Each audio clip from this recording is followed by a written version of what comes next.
सामने दोस्तों आपको एक ट्वीट नजर आ रही है एलेक्स मैचरास की। कौन है ये एलेक्स मैचरास? ये एक ब्रिटिश एविएशन एनालिस्ट हैं और ब्रॉडकास्टर भी हैं। दुनिया भर के जो बड़े बड़े न्यूज नेटवर्क्स हैं जैसे बीबीसी, स्काई न्यूज, अल जजीरा, इसके साथ ये डिस्कस करते हैं और ब्रॉडकास्ट करते हैं वर्ल्ड की एविएशन न्यूज को। तो ओवरऑल एविएशन न्यूज से रिलेटेड अपडेट्स ये देते हैं। और रिसेंटली इन्होंने एक ट्वीट किया। इन्होंने बोला है कि यूके गवर्नमेंट ने इस बात को कंफर्म किया है कि अगर किसी पर्सन को वैक्सीन मिली है अफ्रीका में, साउथ अमेरिका में, या फिर UAE, India, Turkey, Jordan, Thailand या रशिया जैसी किसी कंट्री में, तो उसको अनवैक्सीनेटेड माना जाएगा और ओवरऑल अनवैक्सीनेटेड वाले सारे नियम कानून उसके ऊपर लागू होंगे। उसके 10 दिन का होम क्वारंटाइन होगा। पहले से उसको आरटीपीसीआर निगेटिव लेके आना होगा। क्वारंटाइन के समय पे दूसरे दिन और 8वें दिन उसका फिर से आरटीपीसीआर टेस्ट होगा और 10 दिन के क्वारंटाइन के बाद ही उसको फॉर्मली एंट्री मिल पाएगी ब्रिटेन के अंदर। अब कुल मिला के ये जो सारे नियम है ना, इनको रेसिस्ट बताया जा रहा है, डिस्क्रिमिनेटरी नहीं, रेसिस्ट बताया जा रहा है। डिस्क्रिमिनेटरी तो ये है ही। अब रेसिस्ट क्यों बताया जा रहा है, इसको हम लोग यहां पे थोड़ा लॉजिक के साथ समझने की कोशिश करेंगे। ये पर्टिकुलर मुद्दा यहां पे न्यूज में है। बहुत सारे लोग आप में से इस बात को बोलोगे कि सर कोविड से रिलेटेड तो रिस्ट्रिक्शंस वैसे ही दुनिया में लगे हुए हैं, तो इसको रेसिज्म क्यों बोलना है भाई? उनको डर है कि उनके देश में कोविड ना फैल जाए, तो जब उनको डर है तो वो मूवमेंट को तो ब्लॉक कर सकते हैं। जी हाँ, बिल्कुल कर सकते हैं। बट प्रॉब्लम यह है कि ये जो नियम कानून लगाए जा रहे हैं यूके गवर्नमेंट के द्वारा, ये कुछ ऐसी कंट्रीज के ऊपर लगाए जा रहे हैं जहां पे वो वैक्सीन दी गई हैं जो कि यूके के अंदर भी दी गई हैं। फॉर एग्जाम्पल, अगर आप यूनाइटेड अरब एमिरेट्स की बात करिए, तो यूनाइटेड अरब एमिरेट्स में वैक्सीनेशन का एक मेजर जो आप कह सकते हो सेक्शन है वो फाइजर के थ्रू है। फाइजर की वैक्सीन धड़ल्ले से दी गई है यूएई के अंदर। इंडिया के अंदर कोविशील्ड की वैक्सीन दी गई है एस्ट्राजेनेका की। और इंडिया की कोविशील्ड जो आपकी ऑक्सफोर्ड मेड यूनिवर्सिटी है जो कि यूके में ही बनी है, उसका ही एक लोकल वर्जन है, ऑलमोस्ट सेम ही है। इनफैक्ट इंडिया ने अपनी कोविशील्ड एस्ट्राजेनेका की बहुत सारी डोजेस यूके को भी एक्सपोर्ट की हैं। Eight the same point of time UK जो वैक्सीन सपोर्ट प्रोग्राम चलाता है, उसके चलते यूके ने भी बहुत सी कंट्रीज को ये इंडिया की कोविशील्ड एस्ट्राजेनेका वाली वैक्सीन एक्सपोर्ट की है। तो बहुत सारे लोग ये सवाल पूछ रहे हैं, जैसे कि फॉर एग्जांपल यहां पे ट्रॉपिकॉप्टर का आप ट्वीट देख सकते हो। ये क्या बोल रहे हैं कि यूके ने 8,17,000 डोजेस एस्ट्राजेनेका की वैक्सीन केनिया को डोनेट की हैं। तो जो वैक्सीन आप किसी दूसरी कंट्री को डोनेट कर रहे हो, उसी वैक्सीन की आप कह सकते हो वैक्सीनेशन को आप मान नहीं रहे हो, जो कि इंडिया के अंदर तो यही वैक्सीन दी गई है ना। At the same point of time Alex मैचरास ये भी बोल रहे हैं कि यूके गवर्नमेंट के डिसीजन से बहुत सारी कंट्रीज खुश नहीं है। एक फॉरेन मिनिस्टर ने यूके की जो नई फॉरेन सेक्रेटरी है लिज ट्रुस, उनसे यह बोला कि आप हमको ये एक्सप्लेन करिए कि आपके देश में भी फाइजर जैब्स दी जा रही हैं, यूरोप में भी फाइजर जैब्स दी जा रही हैं, और हमारे यहाँ पे जो फाइजर जैब्स दी जा रही हैं कैसे अलग हैं। मोस्ट प्रॉब्ली ये फॉरेन मिनिस्टर यूएई के होंगे। यूनाइटेड अरब एमिरेट्स में एक मेजर वैक्सीनेशन फाइजर के थ्रू हुआ है, यूके में भी हुआ है, यूरोप में भी हुआ है। और ये सारी की सारी वैक्सीन कहां से आई थी? यूएस से आई थी। तो एक ही वैक्सीन जो कि यूएस से आ रही है, उससे वैक्सीनेशन आपका यूएई के अंदर हो रहा है, यूके के अंदर हो रहा है, तो ये दोनों अलग अलग कैसे हो गए? तो दिस इज द रीजन। यहां पे जो डिस्क्रिमिनेशन लगाया जा रहा है यूके गवर्नमेंट के द्वारा, ये आप कह सकते हो कि वैलिड नहीं है। वैलिड इन द सेंस कि लॉजिकल नहीं। अच्छा, एक और बात बता दूं, ये यूके गवर्नमेंट का फॉर्मल डिसीजन नहीं है, फॉर्मल नोटिफिकेशन नहीं आया है। ये एलेक्स मैचरास दे रहे हैं जो कि एक एविएशन ब्रॉडकास्टर है।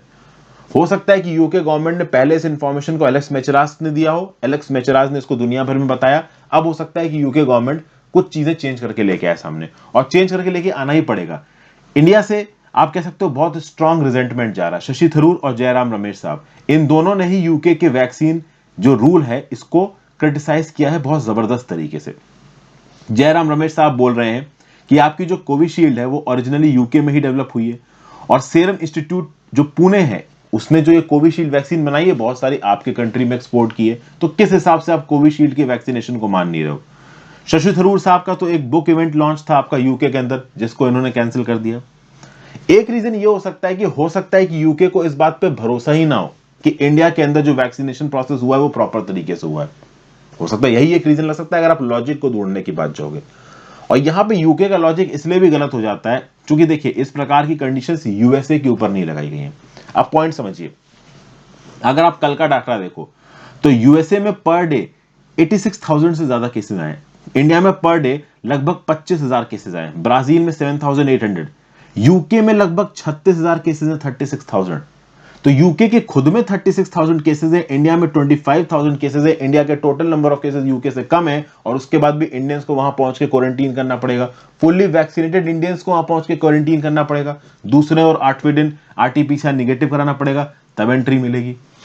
इनफैक्ट अगर आप टर्की का डाटा देखो तो टर्की में भी ऑलमोस्ट 27,700 केसेस है, जो कि आप कह सकते हो कि यूके के आसपास ही है, इनफैक्ट यूके से कम ही है, और टर्की के ऊपर भी ये बैन लगा दिया गया है। और यूएस के ऊपर ऐसा कोई बैन नहीं है। यूएस की अगर आप बात करोगे ना, तो यूएस में पिछले कुछ दिनों में आप देखोगे कि दिन के 1 लाख से ज्यादा केसेस आ रहे हैं।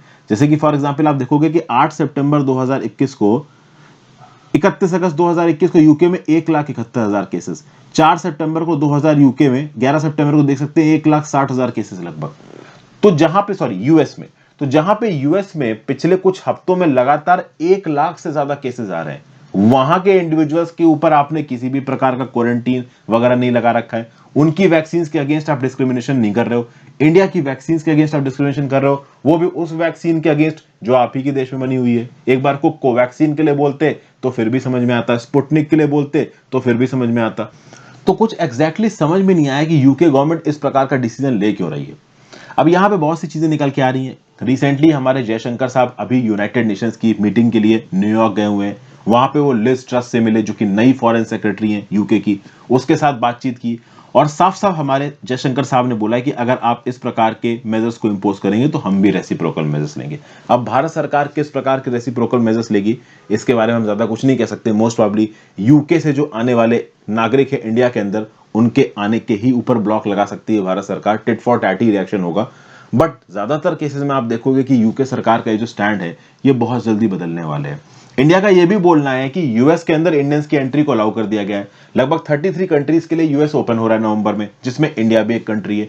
इंडियन स्टूडेंट्स को, और आप कह सकते हो कि इंडियन प्रोफेशनल्स को यूके में बहुत तेजी से आगे, यूएसए में बहुत तेजी से आगे आने वाले समय में वीजा मिलने वाले हैं। तो जब यूएस जैसी कंट्री इंडिया के अगेंस्ट डिस्क्रिमिनेट नहीं कर रही है, तो यूके जैसी कंट्री कर रही है, और क्यों कर रही है और किस बेसिस पे कर रही है, ये एक प्रकार से रेसिज्म को दिखा रहा है। और यही शिकायत है यहाँ पे इंडिया की।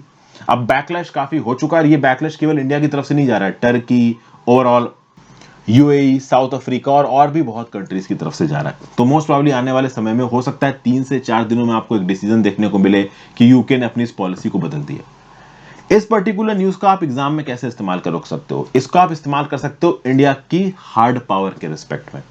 अगर इंडिया की सरकार का जो प्रेशर है इस बात में सक्सेसफुल हो जाता है कि यूके की सरकार अपने नियम जो वैक्सीनेशन से रिलेटेड है इनको बदल दे और इंडियंस के ऊपर क्वारंटीन लागू ना हो, तो आप कह सकते हो कि this will be a moral victory for Indian government. इसका मतलब क्या होगा कि इंडियंस ने ओवरऑल अपने क्वारंटीन को अवॉइड करवा लिया, अपने आप को एट पार विद यूरोप और यूएस के बाकी कंट्रीज के बराबर ले आए।